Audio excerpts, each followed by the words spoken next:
छोड़ो। ये जगत इच्छा के पीछे ही बंधा है। चाह चमारी चूहरी अति नीचन की नीच, तुम तो पूर्ण ब्रह्म हो जो चाह न होती बीच। इन चाहने, इच्छा, वासना, तृष्णा, क्रोध, लोभ, मोह, अहंकार इस चाह के पीछे ही आया। सारे दुर्गुण इन चाह को पोषने से आते हैं। इसलिए चाह करनी है तो भगवान को पाने की चाह करो, ईश्वर को पाने की चाह करो। दूसरी सारी चाहें जीव को बांधने वाली, फंसाने वाली है। जगत की नश्वर चीजों की चाह न करो तो प्रारब्ध वेग से पतित प्रवाह की तरह आता रहेगा। जैसे साइकिल को, मोटर को आप काम में लाते तो उसके लिए सब चीजें आ जाती है। दूध देने वाली गाय के लिए चारा आ ही जाता है। काम आने वाली कार के लिए पेट्रोल अपने आप मिल जाता है। ऐसे सृष्टिकर्ता के नियमों को पालकर आप जियो तो आपको रहने, सहने, खान, भोजन, छाजन, नीर की चिंता करे सो मूढ़। ज्ञानी चिंता ना करे निज पद में आरूढ़। मुर्दे को प्रभु देत है कपड़ा लकड़ा आग, जिंदा नर चिंता करे तिसके बड़े अभाग। तुम चाह और चिंता करो तो भगवान को पाने की करो कि जीवन के दिन बीते चले जा रहे हैं। दुनिया के जो मजे हैं हरगिज कम न होंगे, चर्चे यही रहेंगे, अफसोस हम न होंगे। शरीर सर्वम अधितम तेन तेन सर्वम अनुष्ठितम, हितोपदेश का ये श्लोक है छोटा सा। इसी श्लोक ने तो मेरे को घर से गुरु के द्वार पहुंचा दिया। परीक्षा आ रही थी, छोटे थे तब की बात। ये श्लोक आ गया, मैं क्या हो गई परीक्षा अपनी, पास हो गए। सर्वम अधितम तेन तेन सर्वम अनुष्ठितम, ये न आशा पृथक कृत्वा नैराशा अवलंबितम। उसने सब अध्ययन कर लिया, सब पढ़ लिया।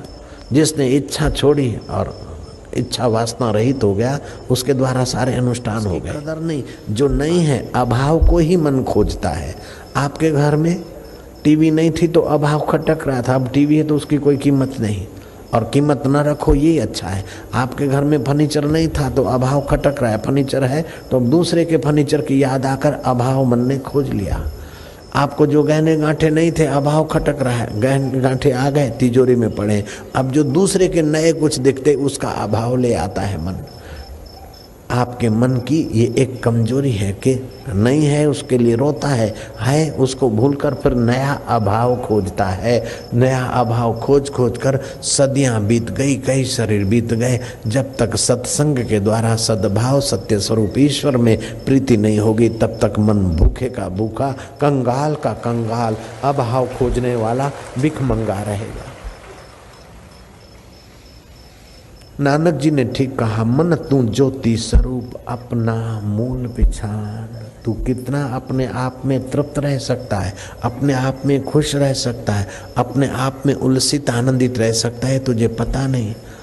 हे गहने तू सुख दे, हे पान मसाले तू सुख दे, हे चाय तू सुख दे, हे शराब तू सुख दे, हे धन के ढगले तू सुख दे, हे अटालिकाओं तू सुख दे। ऐसा कर करके कई लोग अटालिकाएं छोड़ के चले गए, कई लोग बोतलें पी पी के तबाह हो गए, कई लोग धन इकट्ठा कर करके मरते समय मेरे पैसों का क्या होगा, मोरा पिया कटे है, मोरा पिया कटे हो रे थोड़ा बाप अटे है।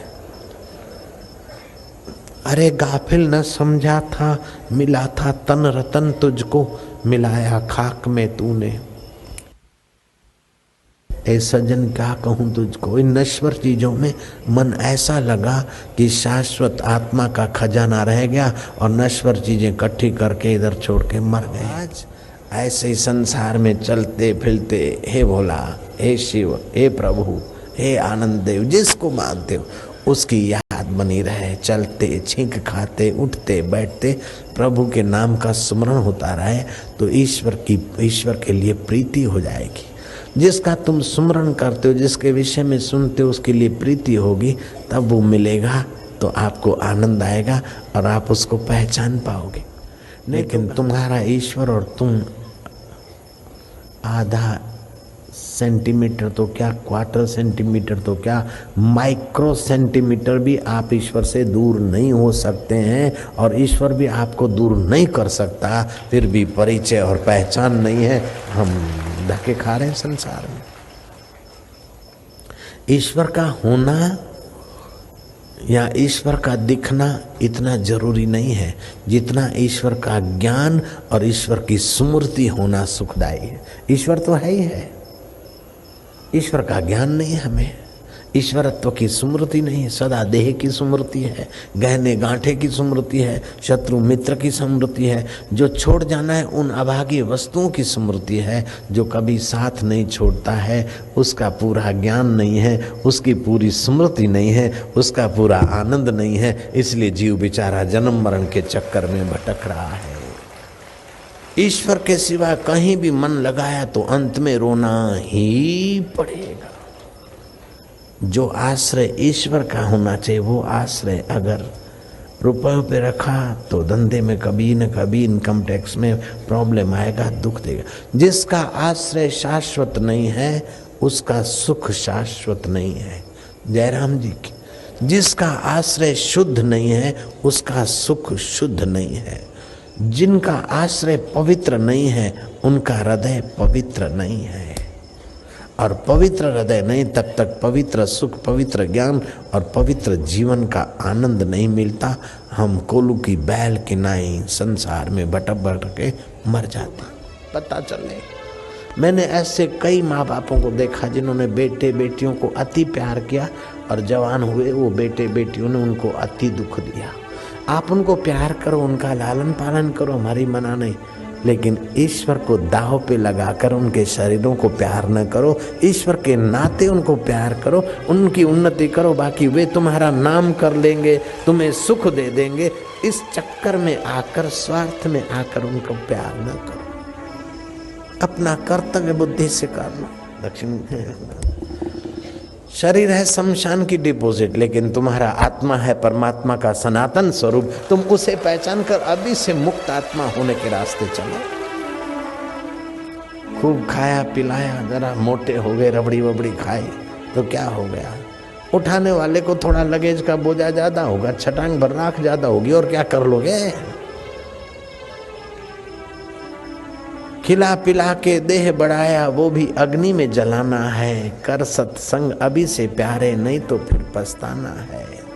पड़ा रहेगा माल खजाना, छोड़ त्रिया सुत जाना है। कर सत्संग अभी से प्यारे, नहीं तो फिर पछताना है।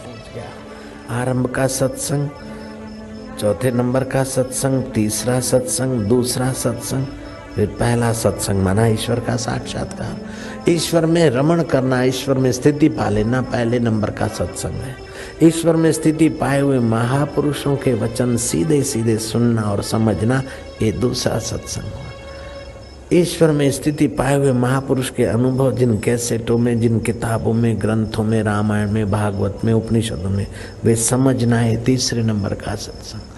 दृष्टांत के द्वारा, कथाकारों के द्वारा उसे समझना है चौथे नंबर का सत्संग। चौथे वाला तीसरे में ले आएगा, तीसरे वाला दूसरे में पहुंचाएगा, और दूसरे वाला कभी पहले में पहुंचा दे तो तुम्हारी निगाहों से भी पुण्य के तरंग बरसेंगे, और सत्य स्वरूप को छूकर आने वाली वाणी तुम्हारी जन्म जन्म के पाप और ताप को मिटाने का सामर्थ्य रखती। छोड़ो।